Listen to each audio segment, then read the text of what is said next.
Hello guys, how's it going? My name is Dalaran, and in today's video we'll be diving into Assassination Rogue for PvP for Season 2 of Battle for Azeroth.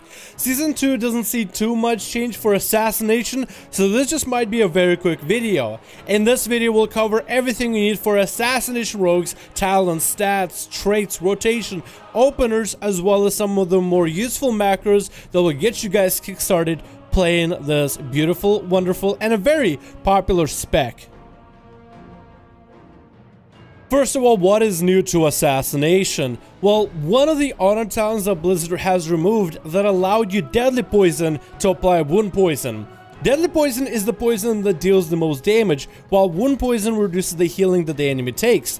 Right now, Assassination doesn't have a way to apply both, so now you have to choose whether you run with deadly or wound. There is an honor talent that helps you apply both of them, but if you have any classes like druids, rets, or monks that can regularly remove poison effects, in most PvP situations for Assass, it is much better to stick with wound poison for healing reduction. Let's start with the talents for this spec. Right now in level 15 row, because we're running wound poison, we're gonna run Master Poisoner, increasing the damage of our wound poison very slightly, but also increasing the effect on the healing reduction that it provides. The other options are a decent alternative if you want to just do some casual battlegrounds, but right now Master Poisoner is the best option. In a level 30, we are going to be going with Subterfuge, allowing our CC to last at the very first 3 seconds of breaking stealth, maybe letting us get a couple cheap shots and garrotes in the opener, but also allowing us to get smoother openers and extra damage on our garrote. In the level 45 role, Mark for Death is the best option. It gives us the most value with our common point generation, and the short cooldown allows us to use this ability quite often for Mark for Death Kidneys or Mark for Death Envenoms. In the level 60 row, Elusiveness is the best option. If used properly, it provides you exceptional single target defensive. If you're new to Assassination, Leeching Poison or Cheat Death are viable alternatives, but more experienced rogues should learn to play with Elusiveness. In the next row, 75, Internal Bleeding is the best choice for pure damage output, as we'll be using our kidney shots often. Iron Wire is a decent option, and so is Prayer in the Weak if you need a little bit extra CC. All depends on your arena playstyle, but if you're not sure, Internal Bleeding is the best for pure damage output. In the level 90 row, Toxic Blade is the only option, but is the most viable. Fairly inexpensive, short cooldown, generates a common point, and makes our poison-based damage beefy. In the level 100 row, Poison Bomb is the best choice for any single target options. This whole row is primarily an AoE row, and in battlegrounds you can run whatever you want. But in pure single target situations, Poison Bomb procs make an effective extra addition to the single target damage output. When it comes to the honor talents, if you are not a human, you should always go with Gladiator's Medallion. However, humans can go with Relentless, as that's been a popular choice as of recent on the Alliance. As for the other honor talents, System Shock provides you a very powerful combo when it comes to your burst and slowing down the enemy. The extra nature damage helps you score kills. Smoke Bomb is amazing in arenas to create line of sight to take down a core target, whether a flag carrier in BG or a healer in arena. And in the last row for the most damage, Creeping Venom is coming out to be on top for the most DPS output. When it comes to Assassination on stats, it is a very interesting dilemma. As for Assassination, all stats benefit. Critical Strike allows abilities that build common points a chance, if they crit, to generate an extra common point plus the extra free damage. Haste allows faster energy regen, faster auto attacks, more dot ticks for your bleeds, which gives you more energy regeneration and also damage output. Mastery is going to increase all damage of poison effects as well as bleeds, and Versatility increases the damage and reduces some of the damage that you take from any situation. So essentially for Assassination, every type of stat is amazing, but the best stat I think you should focus on is Haste. Try to enchant your rings with Haste and try to go for a Haste enchant for your main weapon, but the best secondary stat I would have to say is probably Mastery for the pure damage output. Now let's talk a bit about traits, and as of Season 2, Blizzard decided to reduce the effectiveness of all traits by 50%. This is because we get far more rings of beneficial damaging traits in our gear. So because we're getting a lot more traits, Blizzard doesn't want to disbalance the game. This means the triple stack in certain traits like Battlefield Focus isn't going to be quite as effective, as the most value you'll get out of it is something like 1.5 of its full value compared to Season 1. So I will talk about best traits for damage, best traits that I personally like, and other traits that are not damage based, but rather utility based, that make your gameplay a little bit better, traits for you guys to look forward to, but for the most part traits don't nearly matter as heavily. Firstly, Battlefield Focus is still the best trait for Assassination rogues. Battlefield Focus works in a way where your abilities have a chance to apply a stack of debuff on an enemy. The stack of debuff is going to be on average 20 to 25 stacks, basically meaning that all the abilities that you follow after that stack will tag on extra damage. Because of the way that Assassination is played out, with your damage being a lot of small hits, auto attack, poison applications, mutilates, and venoms, separate dot ticks, you actually get to burn through these stacks very quickly, which is why this trait ends up being very powerful for Assassination, because you can score its full value very quickly on a single target. This is why Battlefield Focus is going to be the best choice as the top DPS trait for PvP for Assassination. The next trait that was added in patch 8.1 that I love is Nothing Personal. It applies extra nature damage over the duration of your Vendetta. It also refunds you back energy while Vendetta is up. This has been a very popular choice amongst Assassination rogues because of the extra pressure that allows you and gives you more potential to score a kill on a target afflicted by Vendetta. Vendetta is your one big cooldown, so scoring and throwing all of your damage into that trait or into that window is going to be important. Another trait that I recommend but don't necessarily think you should stack is Shrouded Suffocation. Now, the effectiveness of this trait in damage has been severely reduced through multiple patches as of Battle for Azeroth. But what I like about Shrouded Suffocation is that during stealth, when you open up with a garrote on an enemy, it awards 2 extra common points. This means that your openers are going to feel far smoother than what you would normally expect out of your Assassination rogue. Having at least one of those traits is going to be important for the extra common point generation effect, so if you find it in your gear, try to slot that in if ever possible.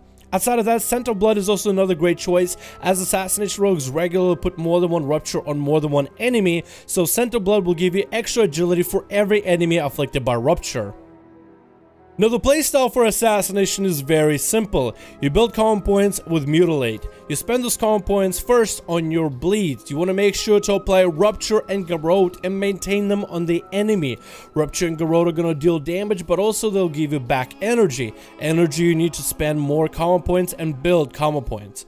Once you don't need to refresh Rupture or Garrote, you want to either go for Envenom or Kidney Shot in PvP for damage. In most cases, when you're trying to score a kill in arenas, you want to make sure to kidney the enemy first and then go for Envenoms. While in Battlegrounds, there might be some situations where it's not even worth stunning the enemy, might as well just go for flat out damage, but rogues are heavy focused on crowd control. If you're going to be using abilities like Toxic Blade, it might be a good idea to use them right before an Envenom, so that you buff the damage of your Envenoms. Even if you have full 5 common points, it is still better to apply Toxic Blade before an Envenom. That means you will end up eating away at that common point that Toxic Blade generates, but it's still a much better option. Now I want to go over into some openers for Assassination rogues. There are a couple different ways to open on enemies, and I'll show you first of all some of the most used arena openers. When you have a main target that you're trying to go for a kill, you want to open up with a Mark for Death, Kidney, into a Garrote, Rupture, into building common points with Mutilate, Toxic Blade, Envenom.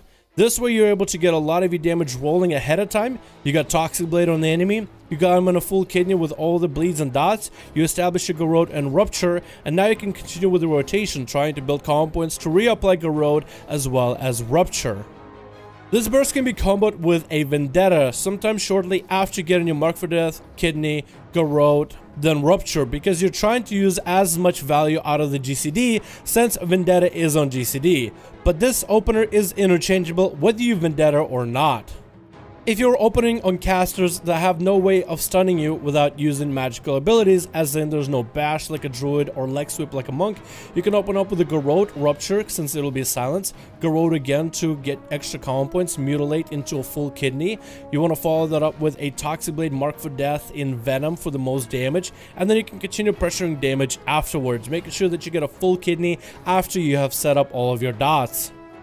Another way for Assassination to open on enemies is going to be very cheesy and requires some positioning, but if you have an enemy into a sap, you can actually open up with a Garrote and a Rupture without breaking that sap. As long as you're positioning in a way where you're 75 degrees off of an enemy on the way to the left or on the right, you can open up with a Garrote, Rupture without auto-attacking the enemy, which doesn't break your sap, with a cheap shot to follow afterwards, Mutilate, and now you can go for some big damage after this.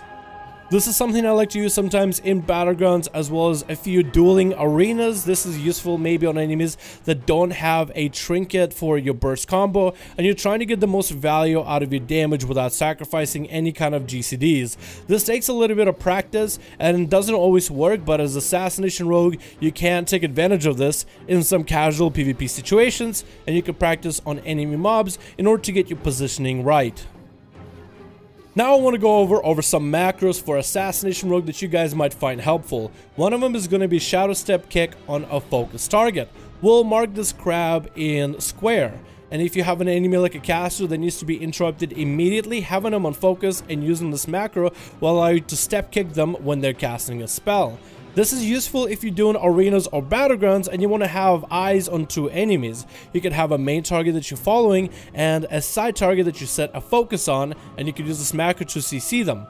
Conversely, you can also use a Shadow Step Kidney Shot macro in a very same way.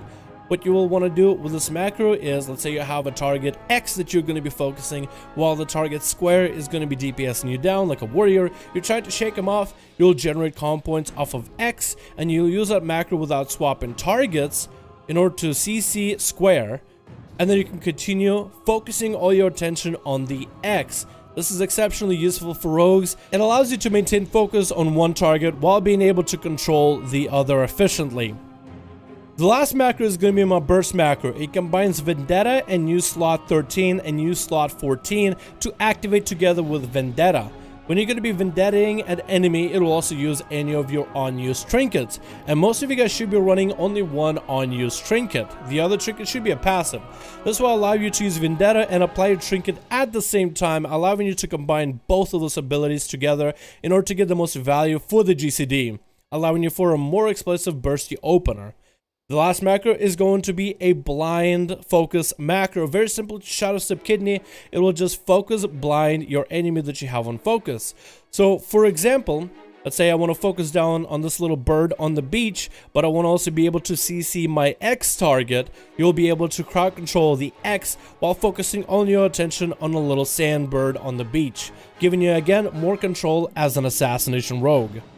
Thank you guys so much for watching this video. I do hope you enjoyed. Let me know your thoughts about Assassination as a BFA. So far, it has probably been one of the most popular specs for PvP in majority of the situations, and I've been enjoying it as a side spec since my main is an Outlaw. But Assassination has been still a very powerful spec of choice for rogues all over the place, and has been amazing as of Battle for Azeroth for a second season in a row now. So if you guys wanted to check out Assassination, hopefully this guide helps you guys.